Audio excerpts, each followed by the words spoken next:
Next, রাজনীতিবিদরা কদাচিৎ সৎ হন, নিরামিষাশী বাঘ নেই, কেবলমাত্র দার্শনিকেরা সুখী, কেবলমাত্র শিক্ষিত ব্যক্তিরাই প্রগতিশীল। নেক্সট, কেউই কাজটি করতে পারেনি। নেক্সট, জনপ্রিয় প্রচারক সর্বদা দক্ষ যুক্তিবিদ হয় না। নেক্সট, কেবলমাত্র ছাত্ররাই বৃত্তির জন্য আবেদন করতে পারে।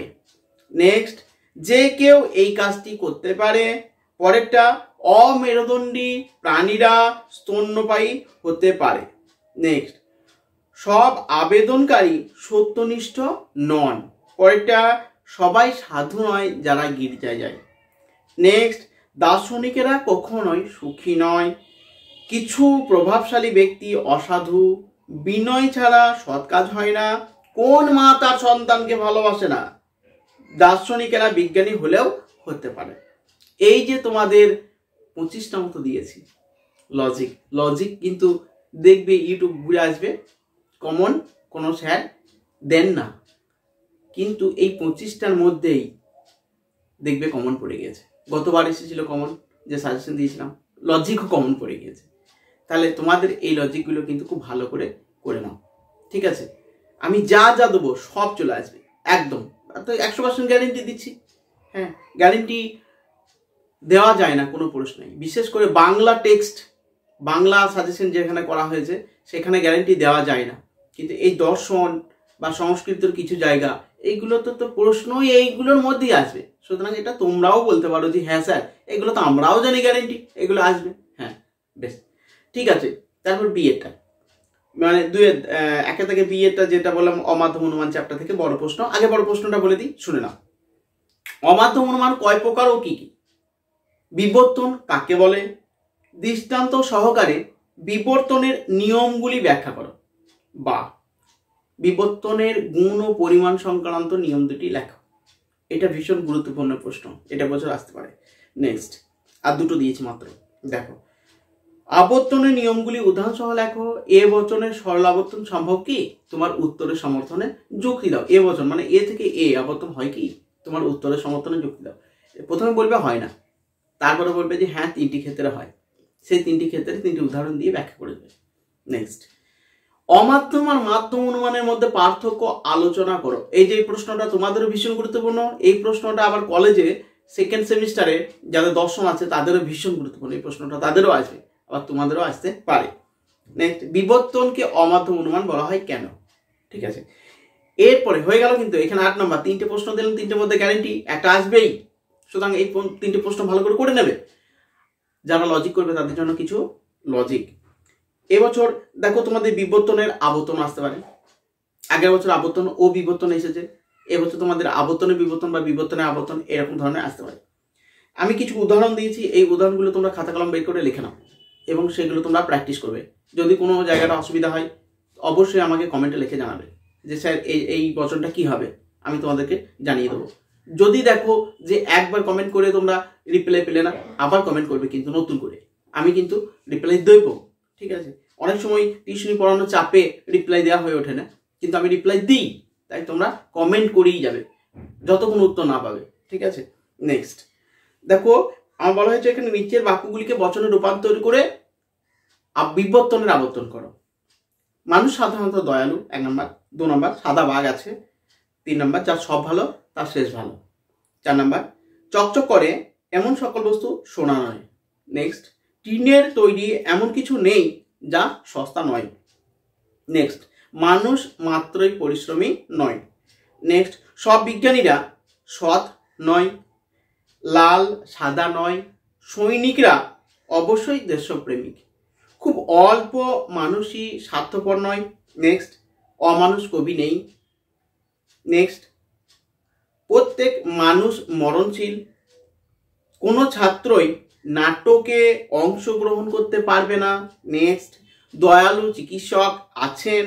নেক্সট, কোনো কিছুই যুগপৎ উত্তেজক ও নিরাপদ নয়। নেক্সট, পি কেবল এস হতে পারে। নেক্সট, কদাচিৎ চিকিৎসকেরা আবেগপ্রবণ। নেক্সট, বেশিরভাগ লোক কুসংস্কারাচ্ছন্ন। এই যে তোমাদের আমি দিয়েছি 16-17টা মতো, এইগুলো ভালো করে কিন্তু প্র্যাকটিস করবে, এইগুলোর থেকেই এইরকম ধরনেরই কিন্তু আসবে। সুতরাং এগুলো কি আমি দিয়েছি, বিবর্তনের আবর্তন দিয়েছি তোমাদের, আবর্তনের বিবর্তন আসতে পারে বা বিবর্তনের আবর্তন আসতে পারে, ঠিক আছে? এইগুলো ভালো করে প্র্যাকটিস করে রাখবে। নেক্সট, এবার নিরপেক্ষ ন্যায় থেকে যেটা বলেছি টিকা আসবে অথবা বৈধতা বিচার করতে হবে। টিকা কি কি আসতে পারে সেটাকে শুনে নাও। দেখো যে 6টা দোষ আছে আমাদের, মেন 6টা দোষ, সেই 6টা দোষটাকে করে নিতে হবে। 6টা দোষ কি? অবৈধ পক্ষ দোষ, 2টি নাবাচক যুক্তিবাক্যের দোষ, 2টি অবৈধ সাধ্য দোষ, চতুষ্পদী দোষ, 4টে, আর 2টো চলে এসেছে 23 সালে, আমরা বাদ দিয়ে দিয়েছি। বেশ, এরপরে কিছু উপপাদ্য করতে হবে। দেখো, 2টি হেতুবাক্য বিশেষ হলে সিদ্ধান্ত পাওয়া যায় না। নেক্সট, একটি ন্যায় অনুমানে প্রধান আশ্রয় বাক্য বিশেষ হলে এবং অপ্রধান আশ্রয় বাক্য নমর্থক হলে কোনো বৈধ সিদ্ধান্ত পাওয়া যায় না। এগুলো তোমাদের যে বইগুলো আছে সেই বইগুলোতে সুন্দরভাবে করে দেওয়া আছে, দেখে নেবে। খালি প্রশ্নগুলো দেখে নাও, আমি এই গোটা 5-6 প্রশ্ন দিয়েছি, এই কটার মধ্যেই আসবে। যারা নিরপেক্ষ ন্যায় চ্যাপ্টারতে লজিক করতে পারো না, বটে অবশ্যই কঠিন নিরপেক্ষ ন্যায় চ্যাপ্টার থেকে লজিক করা, তাদের ক্ষেত্রে কিন্তু এই টিকাগুলো অবশ্যই করে নেবে, এইগুলা থেকেই আসবে। দেখো, তারপরে একটি ন্যায় অনুমানের প্রধান আশ্রয় বাক্য বিশেষ হলে অপ্রধান আশ্রয় বাক্য নমর্থক হলে কোনো বৈধ সিদ্ধান্ত নিশ্চিত হয় না। নেক্সট, দ্বিতীয় সংস্থানের বৈধ ন্যায়ের একটি আশ্রয় বাক্য অবশ্যই নমর্থক হবে। নেক্সট, নিরপেক্ষ ন্যায়ের মূর্তি বা সংস্থান, এই দুটোর মধ্যে একটা আসতে পারে, ঠিক আছে? বা এ বচন কেবল প্রথম সংস্থানেই সিদ্ধান্ত হতে পারে, বা নিরপেক্ষ ন্যায়ের পক্ষ সাধ্য হেতুবাদের ভূমিকা লেখো বা কাজ লেখো, বা নিরপেক্ষ ন্যায় অনুমানে হেতুবাদের ভূমিকা লেখো, সংযোজকের কাজ। তাহলে নিরপেক্ষ ন্যায় অনুমানে পক্ষ সাধ্য হেতুপদের কাজ বা হেতুপদের ভূমিকা, এই কটা মাত্র দিয়েছি এই চ্যাপ্টার থেকে। এই কটা ভালো করে টিকা করে রাখবে। যারা দোষ বিচার পারো তাদের জন্য বলছি যে এই টিকা কটাকে তোমরা রেডি করে রাখো খাতাতে এবং সেইটা মুখস্থ করে মাথাতে রাখো। কারণ যদি বাই চান্স একটা লজিক কঠিন দিয়ে দেয় তাহলে সেক্ষেত্রে অসুবিধা হয়ে যেতে পারে। সুতরাং এইগুলো তোমরা সংগ্রহ করে তৈরি করে নাও। বেশ, আমি এবার তোমাদের তো লজিক দেবই, জানো আমি কিছু লজিক দিয়েছি, সেই লজিকগুলো তোমরা প্র্যাকটিস করবে। আমি যদিও নিরপেক্ষ ন্যায় চ্যাপ্টার থেকে তোমাদের একদম সিরিয়াল বাই সিরিয়াল ভিডিও করে দিয়েছি, 10 থেকে 12টা ভিডিও করেছি, নিরপেক্ষ ন্যায় গোটাটাই ক্লিয়ার হয়ে গেছে। এই ভিডিও যদি পরপর সিরিয়াল বাই সিরিয়াল দেখো, আমি আশাবাদী যে তোমরা নিরপেক্ষ ন্যায় একদম জলের মতো বুঝে যাবে। প্রত্যেকটা চ্যাপ্টার অনুযায়ী ভিডিও করা আছে, তোমরা দেখলে দেখে নিতে পারো। যে জিনিসগুলো তোমাদের বোঝা হয়ে ওঠেনি সেগুলো একবার বুঝে নিতে পারো। বেশ, এবার নিরপেক্ষ ন্যায় চ্যাপ্টার থেকে যে লজিকগুলো আছে সেই লজিকগুলো তোমাদের আমি দিয়েছি, সেই লজিকগুলো একবার দেখে নাও। দেখো, 1 নম্বর, সে কাপুরুষ কেননা সে মিথ্যাবাদী এবং মিথ্যাবাদীরা সর্বদাই কাপুরুষ। নেক্সট, কেবলমাত্র সত্যবাদী ব্যক্তিরাই সৎ এবং সকল সত্যবাদী ব্যক্তি হন শ্রদ্ধেয়, সুতরাং সকল শ্রদ্ধেয় ব্যক্তি হন সৎ। নেক্সট, তিনি জ্ঞানী নন কারণ তিনি সুবক্তা নন, একমাত্র জ্ঞানী ব্যক্তিরাই সুবক্তা হন। নেক্সট, সব চকচকে বস্তু সোনা নয়, হিরে সোনা নয়, সুতরাং হিরে চকচক করে না। নেক্সট, কোনো কবি অমর নয়, যেহেতু যে কোনো মানুষ কবি এবং মানুষ অমর নয়। নেক্সট, অনেক সরকারি অফিসারই অধ্যাপক, কেননা তারা MA পাস, আর সকল অধ্যাপকই MA পাস। নেক্সট, যেহেতু কোনো জ্ঞানী নয় সুখী এবং সব নির্বোধ হয় সুখী, সেহেতু সব নির্বোধ জ্ঞানী নয়। নেক্সট, এই ন্যায়টি অবশ্যই বৈধ, কেননা বৈধ ন্যায়ের মতো এটিও 3 পদ বিশিষ্ট। নেক্সট, সব সফল ব্যক্তি পরিশ্রমী, সুতরাং সব সফল ছাত্র পরিশ্রমী নয়, যেহেতু সব ছাত্র পরিশ্রমী নয়। নেক্সট, কলকাতা ভারতের অন্তর্গত, মুম্বাই ভারতের অন্তর্গত নয়, সুতরাং দুবাই কলকাতার অন্তর্গত নয়।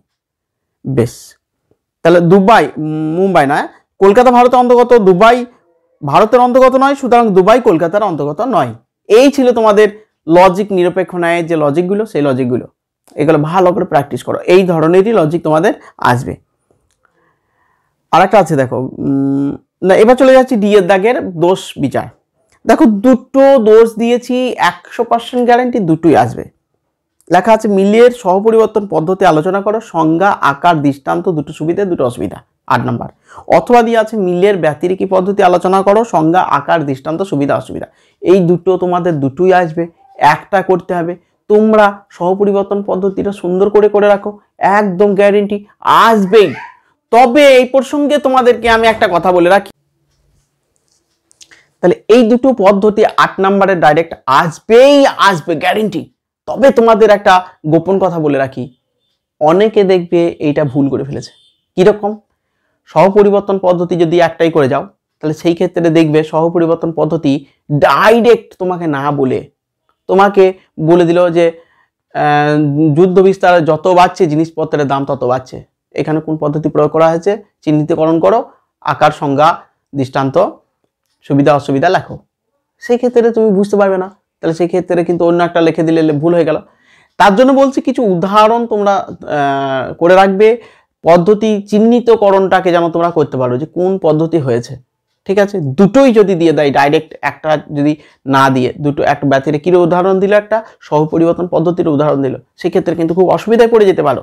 সেজন্য দুটোরই উদাহরণ মানে বিশেষ করে সহপরিবর্তন পদ্ধতি আর ব্যতিরিকী পদ্ধতির উদাহরণ খুব ভালো করে তৈরি করে রাখবে।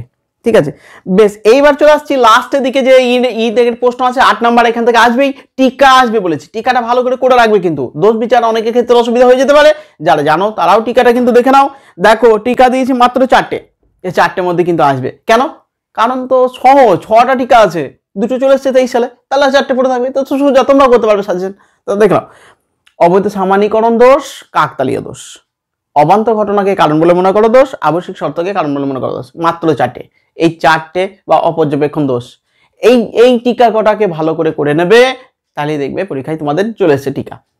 অথবা দিয়ে লজিক করতে হয়, লজিক ভালোভাবে প্র্যাকটিস করো, পুরো নাম্বার পাবে লজিক। মানে আমার একজন ছাত্র 99 পেয়েছিল, তাহলে তোমরাও কিন্তু পুরো নাম্বার পেতে পারো, ভালো করে ঝরঝর করে লিখে লজিকগুলো যদি ঠিকঠাক করে করো। তা দেখো লজিক, কুকুরেরাও মানুষের মতো প্রাণী, সুতরাং কুকুরেরাও মানুষের মতো বিচার বুদ্ধি সম্পন্ন। নেক্সট, শীতের পরেই বসন্ত আসে, সুতরাং শীত হলো বসন্তের কারণ। দিনের পরে রাতে আসে, সুতরাং দিন হলো রাত্রির কারণ।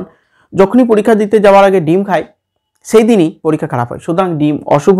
নেক্সট, টেলিগ্রাম অশুভ, কারণ টেলিগ্রাম দুঃসংবাদ নিয়ে আসে। গাছের মতোই কারখানার জন্মবৃদ্ধি আছে, সুতরাং কারখানার প্রাণ আছে। নেক্সট, সূর্যগ্রহণের সময় তুমি খেয়েছো এবং অসুস্থ হয়ে পড়েছো, সুতরাং সূর্যগ্রহণই অসুস্থ হওয়ার কারণ। এ পর্যন্ত যত সাদা ফুল দেখেছি সেগুলি সব রাতে ফোটে, অতএব সব সাদা ফুল রাতে ফোটে। নেক্সট, একটি দেশের রাজধানী হলো জীবদেহের হৃৎপিণ্ডের মতো, সুতরাং জীবদেহের হৃৎপিণ্ডের আয়তন বৃদ্ধি যেমন ক্ষতিকারক, তেমনি দেশের রাজধানীর আয়তন বৃদ্ধি দেশের পক্ষে ক্ষতিকারক। নেক্সট, বদ্ধ পরিষ্কার জল ডেঙ্গির কারণ। নেক্সট, জোয়ারের পর ভাটা আসে, সুতরাং জোয়ার হলো ভাটার কারণ। নেক্সট, কলকাতায় জনসংখ্যা বৃদ্ধির সঙ্গে সঙ্গে পরিবেশ দূষণও বৃদ্ধি পেয়েছে, সুতরাং জনসংখ্যা বৃদ্ধি পরিবেশ দূষণের কারণ।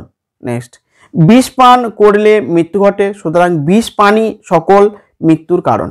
নেক্সট, কলকাতায় বৃষ্টি হলো এবং মুম্বাইয়ে বন্যা দেখা দিল, সুতরাং কলকাতার বৃষ্টি মুম্বাইয়ের বন্যার কারণ। নেক্সট, আকাশে ধূমকেতু আবির্ভাবের ঠিক পরেই রাজার মৃত্যু হলো, সুতরাং আকাশে ধূমকেতু আবির্ভাবই হলো রাজার মৃত্যুর কারণ।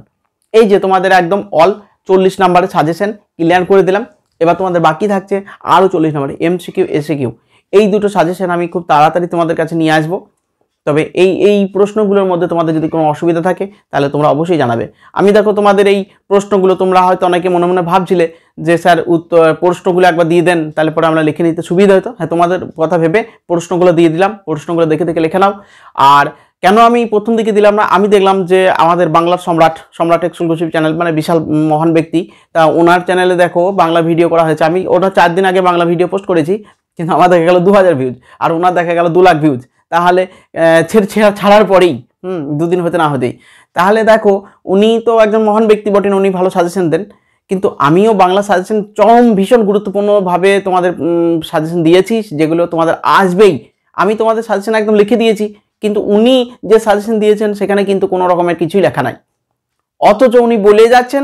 সেইগুলো দেখছি যে তোমাদের মতো ছাত্ররা শুনে খাতায় লিখে নিয়ে সেইগুলোকে সাজেশন হিসেবে মেনে নিচ্ছেন। তার জন্য আমি ওই রকম ভেবে প্রথম থেকে আর বললাম না। দেখি এই ভিডিওটা কেমন চলে, লাইক কমেন্ট শেয়ার করবে, সবাই ভালো থাকবে, তোমাদের পরীক্ষা খুব ভালো হোক। ঠিক আছে, ধন্যবাদ।